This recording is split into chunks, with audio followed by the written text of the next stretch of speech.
The darkest things humans did to survive the cold. Imagine waking up in the middle of the night and realizing you can't feel your fingers. The fire is almost dead.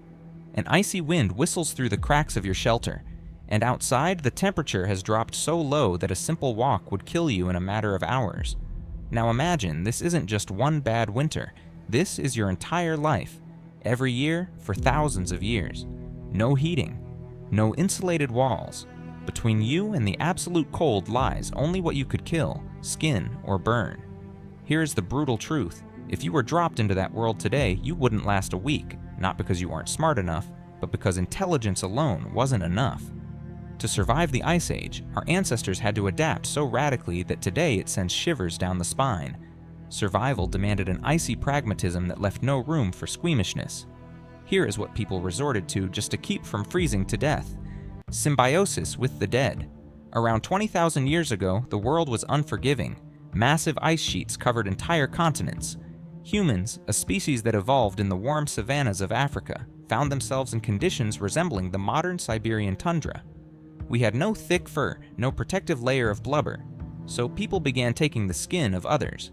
We often romanticize primitive clothing, but the reality was harsh. Your survival depended on how quickly you could butcher the carcass of a reindeer, bison, or Arctic fox, and sometimes, if you were lucky enough to find carrion or win a fight, a wolf or a cave bear. But killing was only the beginning. Standing in the piercing wind with numb hands, humans spent hours scraping these hides with stone blades, removing fat and sinew so they wouldn't rot. For a long time, this clothing was just pieces of skin thrown over the shoulders. It saved them from instant death, but not from frostbite. Blackened fingers and necrosis were commonplace. No hospitals, no second chances. Everything changed about 30,000 years ago with a tiny but monumental invention, the bone needle. It allowed humans not just to drape themselves in dead skins, but to sew dense, multi-layered clothing that trapped warm air. The needle became the technology that literally opened humanity's path to the north. Wasteland architecture. But even the best clothing won't save you from a blizzard. You needed a shelter. But what do you do if you find yourself in a tundra with no caves or trees for hundreds of miles? You build a house out of the only available material, the bones of those you ate. In Eastern Europe, archaeologists have found stunning and eerie structures, encampments built entirely from mammoth remains. These weren't random piles of bones. This was deliberate architecture.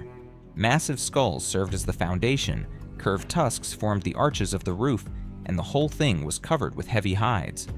To us, the thought of sleeping inside the massive ribcage of a dead giant seems wild, but to them, it was a triumph of pragmatism.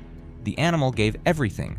The meat provided food, the fat burned in lamps to give light during long polar nights, and the skeleton became walls that protected against the freezing wind. Starvation and dark rituals.